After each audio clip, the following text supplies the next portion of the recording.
తమిళనాడులో ఇట్లా జరుగుతుందని భారతీయ జనతా పార్టీకి తెలియదా? ఎందుకు తెలియదు? ఫస్ట్ ఒక స్పేస్ కావాలి. బెంగాల్లో కమ్యూనిస్టులు స్ట్రాంగ్, కాంగ్రెస్ స్ట్రాంగ్. ఎన్ని సంవత్సరాల పాటు ఆ స్పేస్ని ప్రిపేర్ చేసుకున్నది? చివరికి వాళ్ళ ఏ స్పేసు లేకుండా ఐదర్ తృణమూల్ ఆర్ బీజేపీ అన్నది లాస్ట్ ట్రిప్కి వచ్చింది. తెలివైందైతే మమతా బెనర్జీ కాంగ్రెస్ని కమ్యూనిస్టులు పెంచి పోషించేది, తద్వారా బీజేపీకి చెక్ పెట్టేది. అతి తెలివితేటలకు పోయి వాళ్ళిద్దరినీ తాబేదారులుగా మార్చుకొని ఈ దఫా ఎలక్షన్స్లో అనుకుంది. కానీ బీజేపీకి అక్కడ తెలుసు ఏమవుతుందో, స్పేస్ క్రియేట్ చేసుకుంది. ఒకప్పుడు ఒరిస్సాలో కాంగ్రెస్ పార్టీ వర్సెస్ బీజేడీ, అంతే.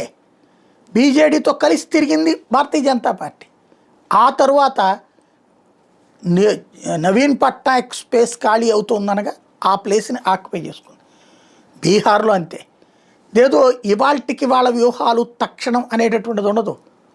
ఓ 15-20 ఏళ్ళకి సరిపడే వ్యూహం రచించుకుంటారు. దానికోసం అవమానాలు పడతారు, మాటలు పడతారు, తిట్లు తింటారు, అన్నీ జరుగుతాయి. తమిళనాడులో కూడా జరిగేది అదే. ద్రవిడ పార్టీల డ్రామాని ఇప్పుడు బయటపెట్టింది. ద్రవిడ పార్టీలు ఇద్దరు ఒకళ్ళకొకళ్ళు 49 ఏళ్ళ నుంచి ఆడుతున్నది నాటకమే, ఇద్దరు ఒకటే అని బయటపెట్టింది. సేమ్ టైం విజయ్ అక్కడ కొత్త హెడ్ వచ్చాడు. What next? అతను పరిపాలన అద్భుతంగా చేస్తే గుడ్, లేకపోతే ఆల్టర్నేట్ వేడి చూస్తారు. తమ వైపు చూడాలి. అది అక్కడ వేసిన స్ట్రాటజీ.